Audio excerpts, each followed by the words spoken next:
Hello everyone and welcome back to my channel.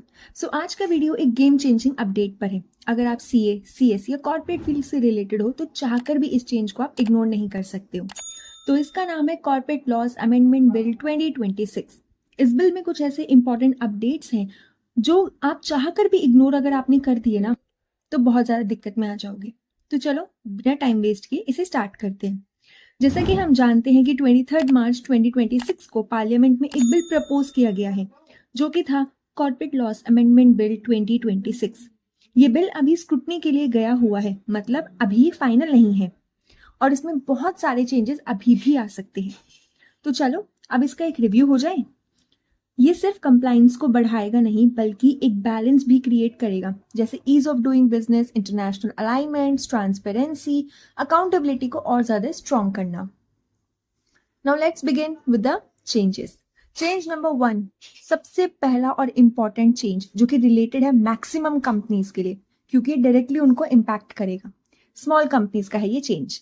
Small companies के case में इनकी threshold limit को increase किया गया है, यानी कि जहां पेड अप कैपिटल की पहली जो लिमिट 10 करोड़ की थी अब उसे बढ़ा करके 20 करोड़ करने की बात कही गई है, और टर्नओवर जो पहले 100 करोड़ का था उसको भी 200 करने की बात कही गई है। अब ये इंपॉर्टेंट क्यों है एक्चुअली में? जैसे ही कंपनी पहले थोड़ी सी ग्रोथ पर आती थी ना तो उस पर हैवी कंप्लायंसेस अप्लाई हो जाते थे, लेकिन अब स्मॉल कंपनीज के स्कोप को और ज्यादा इंक्रीज किया गया है, जिससे उनके ऊपर कंप्लायंस का बर्डन कम होगा और वो ग्रोथ के ऊपर ज्यादा से ज्यादा फोकस कर पाएंगे। अगर सिंपल लैंग्वेज में इसकी बात करें ना तो गवर्नमेंट कंपनीज को ग्रो करने में हेल्प कर रही है, उनको और ज्यादा ब्रीदिंग स्पेस देना चाहती है, ना कि उनके ऊपर कंप्लायंस को एक बर्डन की तरह डालना चाहती है। बात करते हैं हमारे दूसरे इंपॉर्टेंट अपडेट की, जो कि रिलेटेड है प्रोफेशनल डिक्लेरेशन से।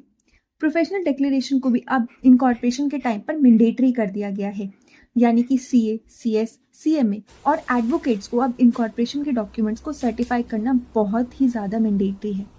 लेकिन इसका फ़ायदा क्यों है? मतलब इसको लाने का एक्चुअल में पर्पस क्या था? बहुत सिंपल पर्पस कि फेक कंपनीज को कंट्रोल करना, रॉन्ग फाइलिंग्स को रिड्यूस करना, अकाउंटेबिलिटी को बहुत ज़्यादा इंक्रीज करना। और देखा जाए ना तो अब इनकॉर्पोरेशन ना सिर्फ एक फॉर्मेलिटी नहीं है बल्कि एक वेरीफाइड प्रोसेस हो गया है, क्योंकि हम लोग काफ़ी सारे केसेस भी सुनते हैं ना कि इनकॉर्पोरेशन तो हमने सब सिर्फ दिखाने के लिए कर दिया और कंपनी काम कौन सा कर रही है, इलीगल काम, तो उसे रोकने के लिए किया गया है। चलो अगली अपडेट पर चलें, जो कि है सीएसआर प्रोविजन से रिलेटेड। इसमें काफ़ी ज़्यादा प्रैक्टिकल और बिजनेस फ्रेंडली चेंजेस को प्रपोज किया गया है। जैसे सबसे पहले चेंज है एप्लीकेबिलिटी थ्रेशोल्ड लिमिट में। जहां पहले नेट प्रॉफिट की लिमिट 5 करोड़ थी अब उसको 10 करोड़ करने की बात कही गई है। अनस्पेंड सीएसआर अमाउंट ट्रांसफर टाइमलाइन को भी यहाँ पर चेंज करने के लिए कहा गया है। पहले 30 डेज था, अब इसे प्रपोज किया गया है कि इसे 90 डेज किया जाए। सीएसआर कमेटी के रिक्वायरमेंट में भी काफ़ी रिलैक्सेशन है। अब सिर्फ उन कंपनीज के लिए मैंडेटरी होगा सीएसआर कमेटी जिन्होंने सीएसआर स्पेंट 1 करोड़ या उससे ज़्यादा का किया होगा। अब ये तो हो गए हमारे काफ़ी सारे इंपॉर्टेंट एस्पेक्ट्स, मेजर अपडेट्स। एक और अपडेट हो जाए जो बात करता है हमारा बोर्ड रिपोर्ट की एडिशनल डिस्क्लोजर्स के बारे में।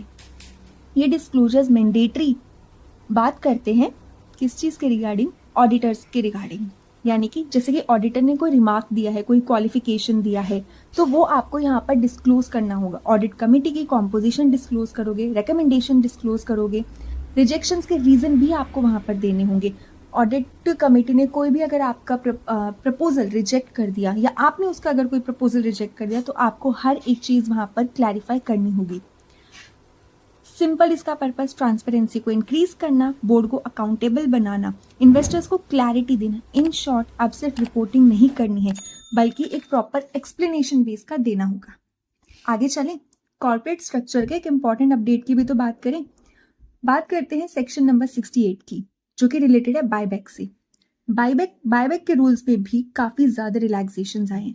अब कंपनीज एक फाइनेंशियल ईयर में 2 बायबैक कर सकती है, लेकिन दोनों के बीच में ना मिनिमम गैप 6 मंथ्स का होना मैंडेटरी है। लेकिन ये करने का रीज़न है ताकि कंपनीज अपने कैपिटल को अच्छे से मैनेज कर सके, फ्लेक्सिबिलिटी देना, मार्केट कंडीशंस के अकॉर्डिंग वो डिसीजन ले सके और एक बेहतर ग्रोथ पर अपना फोकस कर सके।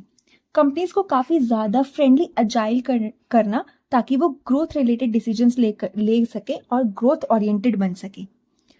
बात करते हैं एक सबसे इम्पॉर्टेंट और मेजर चेंज की, जो है फ्यूचर ग्लिम्पसेस कॉर्पोरेट वर्ल्ड का, डिजिटलाइजेशन ऑफ कॉर्पोरेट प्रोसेसेस। अब कंपनीज के पास ना पूरी की पूरी फ्लेक्सिबिलिटी है कि वो अपनी मीटिंग्स चाहे तो वर्चुअली कर सकती है, चाहे तो फिजिकल मोड में कर सकती है, और चाहे तो हाइब्रिड भी कर सकती है। याद है जैसे कोविड के टाइम पर करते थे, टेम्परेरी ऑप्शन था ना जूम मीटिंग वाला, बस वैसे ही अब वर्चुअल मीटिंग्स को कर दिया गया है मैंडेटरी। आप चाहो तो वैसे करोगे तो वो अलाउड है, वैलिड है, लीगल है। इन शॉर्ट, बोर्ड रूम सिर्फ एक जगह नहीं है बल्कि एक सिस्टम बन चुका है। ये इलेक्ट्रॉनिक कम्युनिकेशन को बेस्ट करने का एक तरीका है। एंड ऑफ कोर्स फ्यूचर के अकॉर्डिंग अब ये एक नेसेसिटी भी है, क्योंकि कॉर्पोरेट वर्ल्ड जितना डायनामिक है ना, चेंजेस तो अडेप्ट करने ही पड़ेंगे। तो ये तो सिर्फ इस बिल का एक छोटा सा हिस्सा था जो मैंने आपको यहाँ पर बताया है। अभी भी इस बिल में बहुत कुछ है जानने के लिए जो आपके काम को डायरेक्टली इम्पैक्ट करेगा। तो अगर आप चाहते हो कि हर स्मॉल चेंज को जानना और हर छोटी से छोटी डिटेल्स को जानना, तो stay tuned with me, because आने वाली वीडियोस में ना और भी डिटेल इन्फॉर्मेशन रहेगी। So thank you very much and stay updated always.